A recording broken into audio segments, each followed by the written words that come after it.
I'm Dr. Walt Miner. I'm here to talk about LSD. The reason I'm talking about LSD is that I'm trying to counteract a lot of the popular publicity that you're reading about this material. It's very difficult today to pick up a newspaper or a magazine or listen to the radio without hearing about LSD. A lot of what you read is true. A lot more of it isn't true. You need all the facts. Now, nothing I'm going to say today is going to be emotional. I'm not going to lie to you. I'm going to tell you the facts as we know them, facts that we can document. I'm talking basically to two people. I'm talking to the man who is thinking about taking LSD, because I want him to know all that I know about it before he takes it. I'm talking to the rest of you people who go to sea in the Navy, because I want you to think about just how much you want to go to sea with people who do take this material. So that we're all talking about the same thing, I'd like to give you some historical background on LSD. What is it? There's a fungus. It's like the mold that grows on bread. Only this fungus grows on wheat, and it grows on rye. One of the byproducts of this fungus is a group of chemical compounds called ergot. And ergot is made up of several different chemical constituents, and all of these constituents have a powerful effect on the body. And these effects vary all over the map, from everything from causing an abortion to curing a migraine headache. Now, anytime you have a naturally occurring compound that has powerful physiologic effects, people in the drug industry, drug researchers, will be looking at these molecules. They'll be trying to modify them, to change them, to see if they can change the effects that are produced, to make them safer. They look for a lot of things.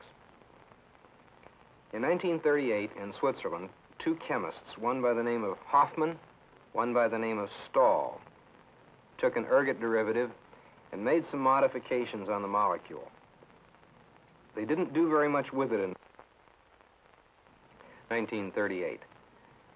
In 1943, Dr. Hoffman pulled his compound back out of the drawer and began to work on it, began to characterize it, resynthesized it. Now, this was on a Friday afternoon that he was working in the laboratory making this compound. Late in the afternoon, he began to feel extremely uncomfortable, very anxious, very nervous. He began to hallucinate. It was necessary for him to go home.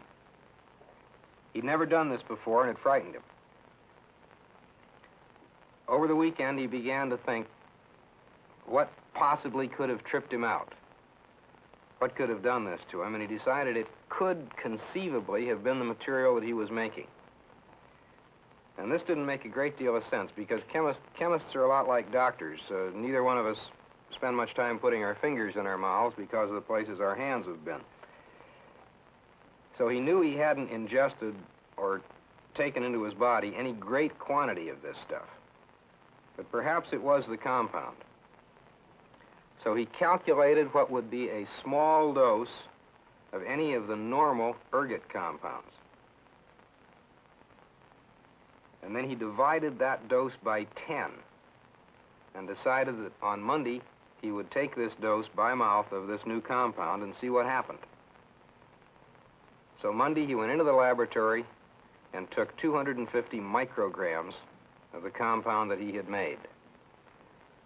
The compound that he had made was the first lysergic acid diethylamide, LSD. 250 micrograms is a microscopic dose of any ergot compound we know of, but it turns out to be a huge dose of LSD. That Monday, Hoffman took the first intentional LSD trip. It terrified him. He was essentially psychotic for a period of 24 hours. From 1943 until the late 1950s, this material stayed essentially in the laboratory. We had time to begin to characterize the material, to begin to look for uses for it. It was a powerful drug. People wanted to know what they could do with it.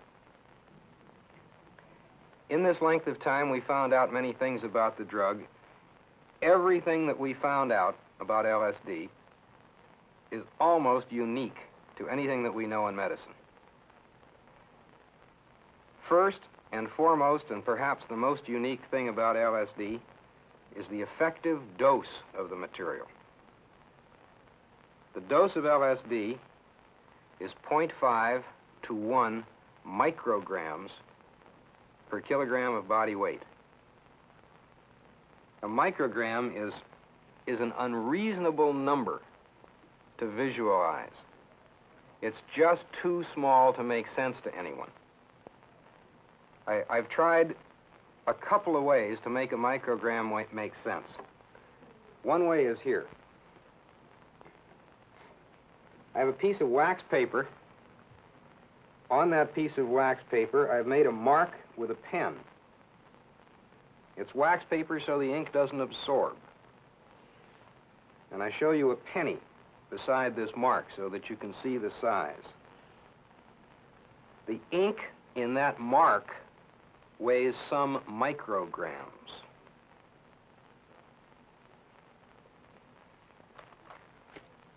Now, perhaps even more impressive, I have a tube of human blood. And I take one standard drop of that blood.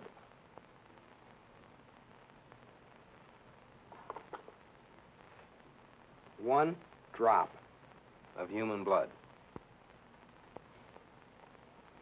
That drop of blood contains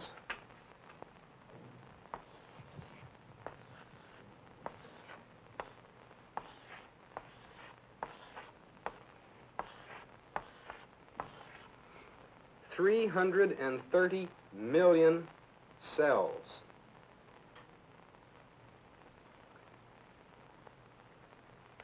The weight of LSD necessary to produce the effect is the same as the weight of 2 red blood cells. One of the problems in drug research is to find an experimental animal that you can try a new drug out on.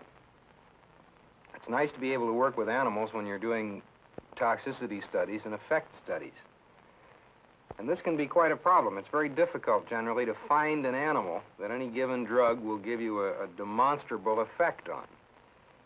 Well, here again, LSD tends to be unique. We have never given LSD to a living creature that it hasn't affected. It affects fish, it affects spiders, it affects rabbits and dogs and cats, and perhaps most interesting of all, for one reason or another, LSD was given to an elephant once. And lo and behold, it killed the elephant, much to the surprise of the zoo. I'm not sure what you do with a dead elephant. Another thing that's unique about LSD, it doesn't seem to make much difference how you take it. You can take it by most any route you can think of, in a tablet, in a pill, on a sugar cube, in a liquid. Most drugs don't act this way. They have a critically specific route of administration. Now, for any drug, there's what we call a latent period, and that's the length of time between giving the drug and seeing the effect of the drug. And this latent period is dose route specific. If you give a drug by mouth, it's going to take longer to get the effect than if you give it by vein. Lo and behold, with LSD, it doesn't make a doggone bit of difference how you give it. You take it by mouth, you pump it directly into a vein. The latent period is the same. It's still going to take about an hour to get the effect. We've looked for LSD. We've looked to see where it goes. Where does it act? How does it work in the body? We've taken LSD and we've attached a radioactive substance to it, a carbon-14 atom, to the LSD molecule. We've given it to people and we've tried to count it and track it through the body to see where it goes. And this, again, is unique. LSD is absorbed almost instantly from the intestinal tract. It cycles through the brain very, very rapidly. The half-life of the compound in the body is about 7 minutes. Lo and behold, by the time you get symptoms from LSD, the LSD itself is gone, long gone. And I think this suggests to us how LSD probably acts. This is extremely important because it probably explains the problems and the side effects that we see with this material. It is extremely important to realize that the LSD itself does not produce the effect. What appears to happen is that in the brain there are certain chemical reactions which are possible but which do not take place. We have reactions that are cocked, as it were, like a gun, ready to go off, but they can't ordinarily. Along comes the LSD and it acts as a catalyst. It allows these otherwise impossible reactions to occur. And there they go. It takes a minute quantity to catalyze the reaction. Once the reaction is underway, it can continue. Back up just for a moment to answer a question that I'm constantly asked. Does LSD have any taste? Well, from what I've already told you about the dose and the route of administration, there really is no answer to that question. If you have enough LSD presented to you to be able to taste it anyway, you have 100 to 1,000 times more than you need to get the effect. Now, what are the effects of LSD on a person? Now, we've got to divide these into physical effects and mental effects. And the physical effects are clear-cut and they're reproducible. They are the same. I can tell you just about what's going to happen to your pulse and your respiration and your blood pressure and your eyeballs and everything else if you take LSD. But these aren't the important effects.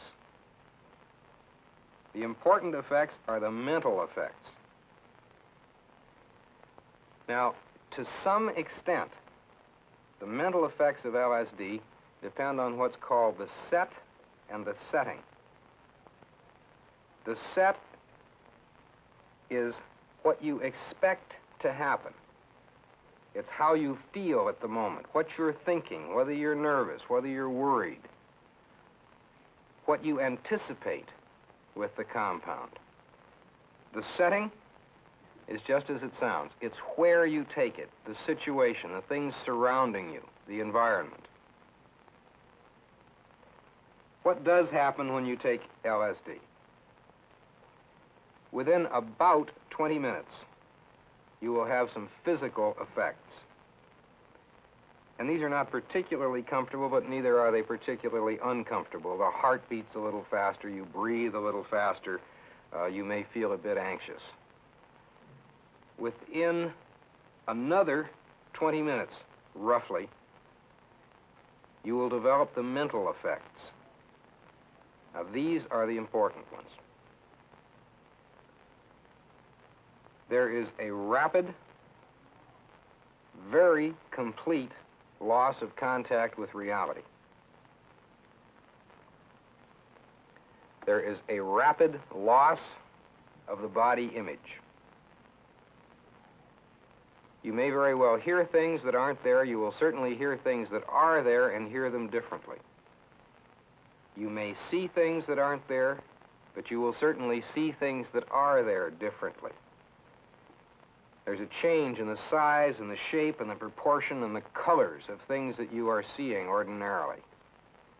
And these changes themselves change rapidly and are highly colored, brilliantly colored. The loss of the body image means that it's very difficult for you to tell where you stop and the chair starts. It makes it equally difficult to tell if your thoughts are your own or belong to someone else. Are you thinking something or is the bulkhead thinking something? There's a loss of the body's sense of time.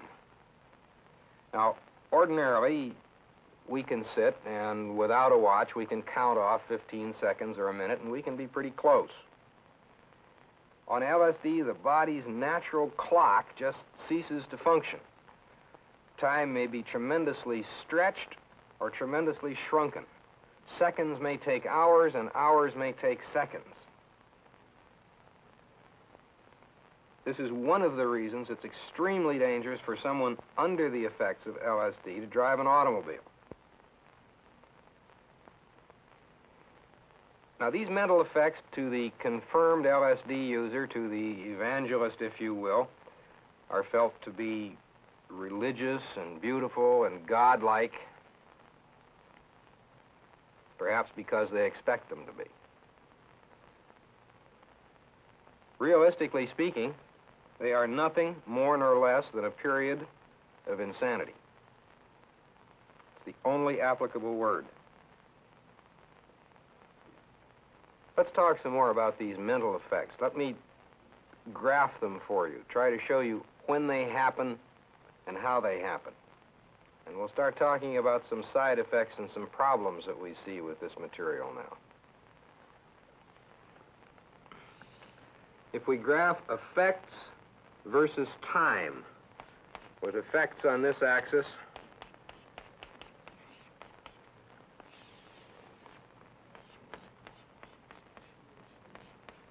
and time down here, we take the drug at time 0.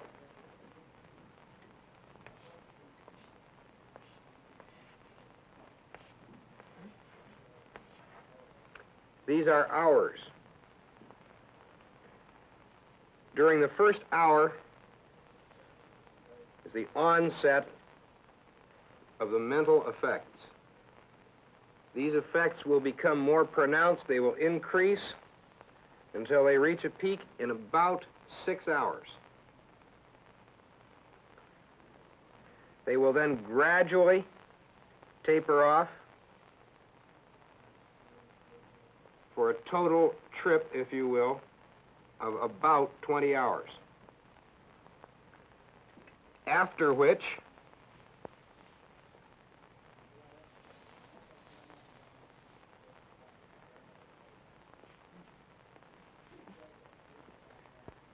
we have another 48-hour period that corresponds very much to a hangover. Now, this is not a hangover of the kind with which you perhaps have had some experience. This is a mental rather than a physical hangover. This is a feeling, a period, a time of depression, feeling very, very badly, very low, very depressed, very bad with the world. So we're talking about a total trip here of about 72 hours.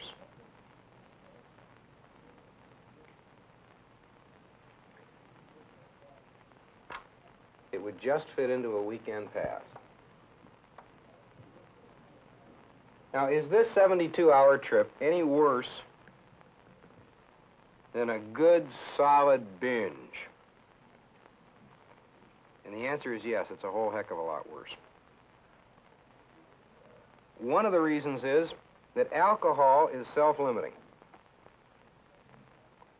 If you'll be honest with yourselves. If you start drinking, and if you continue to drink steadily, you will, within a period of time, cease to function.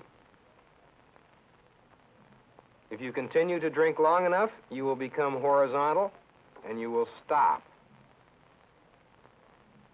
With LSD, this doesn't happen. Unfortunately, the man who is psychotic on LSD can continue to function. He continues to do things. Worst of all, perhaps, he continues to do things and feel that he is doing them extremely well. Now, this is dangerous.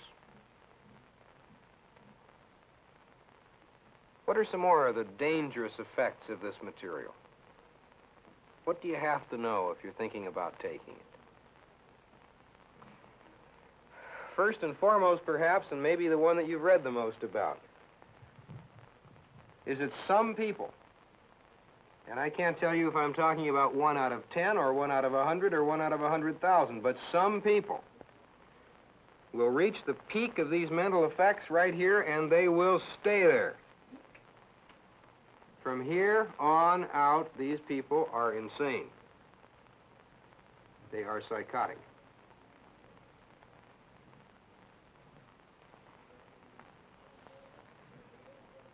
Now, what other immediate problems do we have with this material? This time period in here is extremely dangerous. If someone gives you this material and you don't know you're getting it, the time in which these mental symptoms are beginning and increasing is terrifying.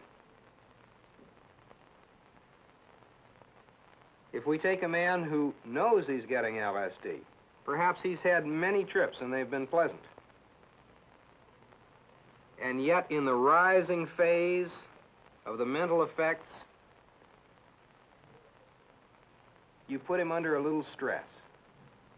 And it doesn't take very much stress. It takes such a little stress that it may be that the lights are too bright, that the music on the phonograph isn't quite right, that there's a little noise outside, something. Any stress in this rising phase will trip this man into a bad trip. He will have the same effect as the man who is given the material and doesn't know he's getting it. He will be terrified. He's not seeing pretty visions, he's seeing monsters. He's losing his mind and he feels it going. He is intensely, extremely, terribly uncomfortable. If he is alone, if it's possible for him, there's only one escape from this discomfort. That's suicide. This man will kill himself if he has the opportunity to do so. If this man who trips into a bad trip in this phase is with a guide, and you're always supposed to take this with a guide, he trips into a bad trip, he becomes paranoid. He immediately blames this intense mental discomfort on the only person that's there to blame it on, the guide. If he can, he'll kill the guide. Now, I'm not talking about rare occurrences. I personally know of 2 attempted and 1 successful murders that have occurred right in here for that reason.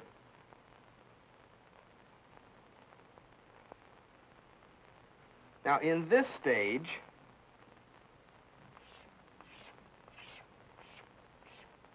during the peak of the mental effects, we again get deaths. And these are accidental deaths.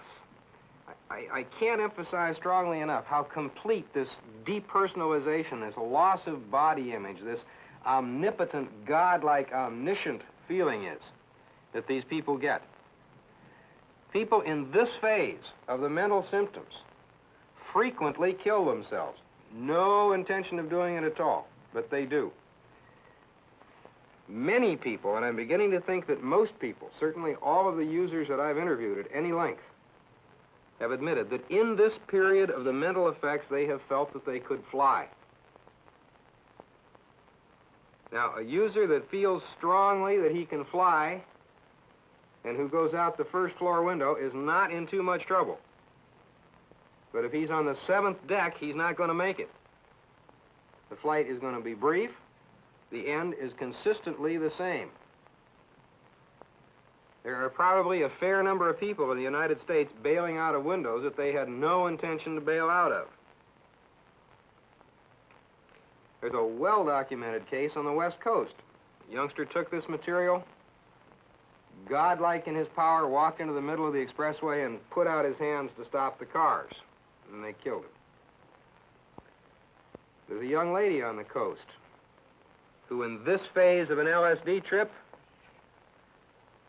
decided to walk across Oakland Bay, and she drowned. It's been 2,000 years since anybody has successfully walked on water.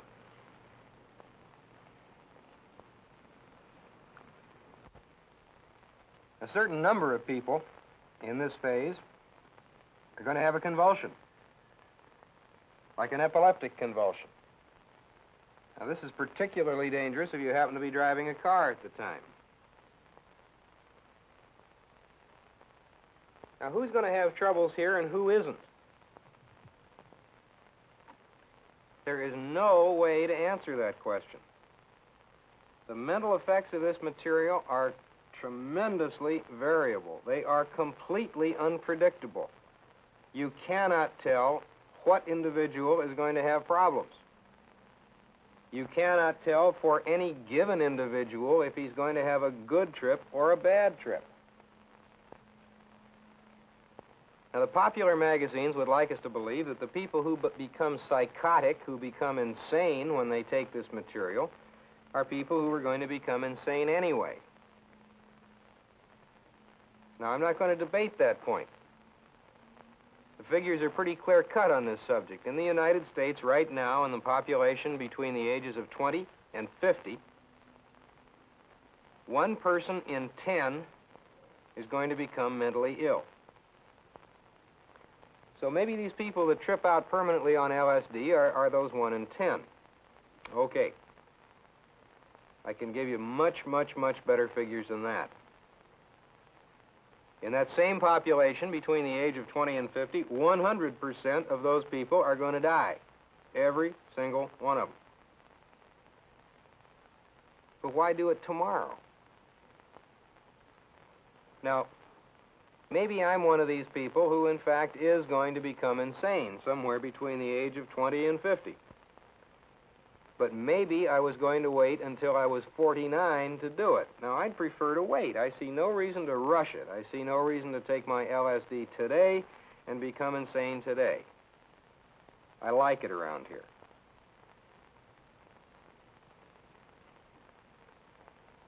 We've still been talking about immediate effects, effects that we're going to see within 1, 2, or 3 days of taking this drug. The effects that bother us, the effects that just scare the devil out of me, are not these, they're the late effects. Now, first of all, there's judgment. There's just no question that taking LSD changes your judgment. It changes your discrimination. It changes your ambition, your goal striving. It changes the way you think. It changes your brain. And I'm not talking about a change that lasts a few hours or a few days. I'm talking about a change that we know lasts months. The chief of the Department of Medicine at Harvard University Medical School says that no man who has taken even 1 dose of LSD should make a major decision for at least 3 months.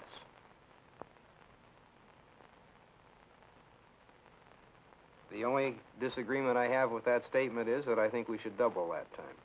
I think 6 months, maybe.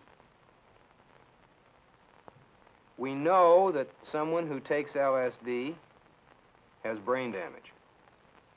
We know that this drug damages the brain. We can see this on brainwave tracings, electroencephalograms. We know that the brain is different. It's difficult to demonstrate how different. And we haven't gotten enough brains in bottles from acid heads yet to dissect them to see where this damage is. But we can demonstrate electrically that the brain is different. A terribly frightening thing about LSD, and this is new, we don't fully understand it. We've just begun to realize it. Is that if you put some blood in a bottle, and you put a little LSD in that bottle, and you let the blood cells grow, and you go back and look at them a little later, the chromosomes, the genes, those parts of our cells which determine what we are going to be, have shattered. The only thing that we know of that gives you the same effect on the genes, actually 2 things.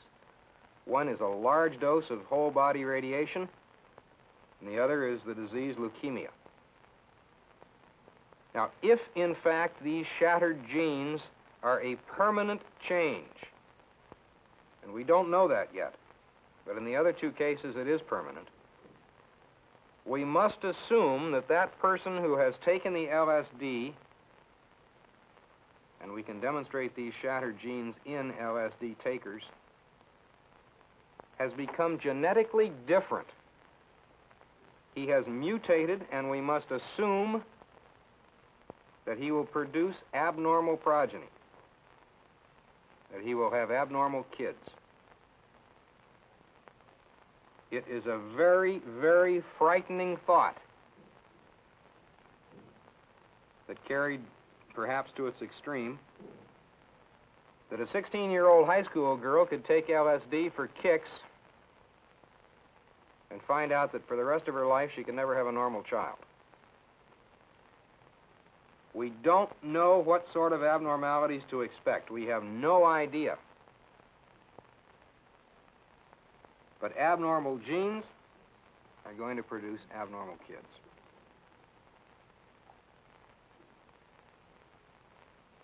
Now, from the Navy's point of view, there is one unique thing about LSD that is perhaps most important to us from the standpoint of operations and survival. With LSD, it's possible, after even one dose, that at any time, with no warning, no way to predict when it's going to happen, you can have a full, complete, full-intensity recurrence of all the LSD symptoms without taking any more LSD.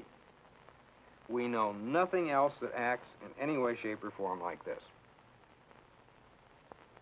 There may be somebody in the Navy who once upon a time, perhaps, drank a little bit more than he should have one time. But I can guarantee to you that if you take that man to sea with you, once he's sober, that after he's been at sea for 5 or 6 weeks and has had no more alcohol, he is not suddenly going to come down drunk. Any man who has ever taken LSD can at any time suddenly develop a recurrence. Now, what's any time? Am I talking about days or weeks? No. I'm talking about months. The longest recurrence that I can document is 2 years after taking LSD. These recurrences can come on with no warning. They can be triggered by many, many things. They can be triggered by lights, colored lights, flashing lights, the kind of lights that we tend to have on a lot of our panels. They can be triggered by sensory deprivation. That's a nice long word, and it simply means being in a position where you can't see the outside, you can't feel the wind, you can't hear the birds. You're in a stable, fixed, quiet, even-temperatured environment. I'm describing a ship. I'm describing a submarine. I'm describing the interior compartments of most any ship. I'm talking about colored lights and thinking about the control panels in airplanes. Now, we know of civilian recurrences. We know of lots of them. We know of the lady who was driving an automobile down the expressway and suddenly the car in front of her ballooned up to 100 times as big as it ought to be. And she knew that she could never drive around this huge automobile. And she went into a complete panic and stopped and ran off into a store. We know of another lady who was driving on the Los Angeles freeway 6 months after having taken LSD and suddenly depersonalized, suddenly lost her body image, suddenly split into 2 people and had no idea which of the 2 people was driving. And she almost ran off a bridge, and that lady's still insane and she's still in a hospital. This is the dangerous part from our point of view. Ever since the Navy began, ever since we had our first ship, the whole basis of the Navy has been that the men were reliable. We got a lot of people in the Navy. We're all different kinds and all different shapes and all different sizes, but the one thing we've got to be is reliable. You've got to be able to depend on your men. Basically, we're interested in keeping the ocean out of the inside of our ships. We're interested in keeping our airplanes up in the air. A man who takes LSD, a man who has taken LSD, cannot be considered reliable. In any situation, at any time, unexpectedly, he can become insane on you. This is not the kind of man that we want to go to sea with us.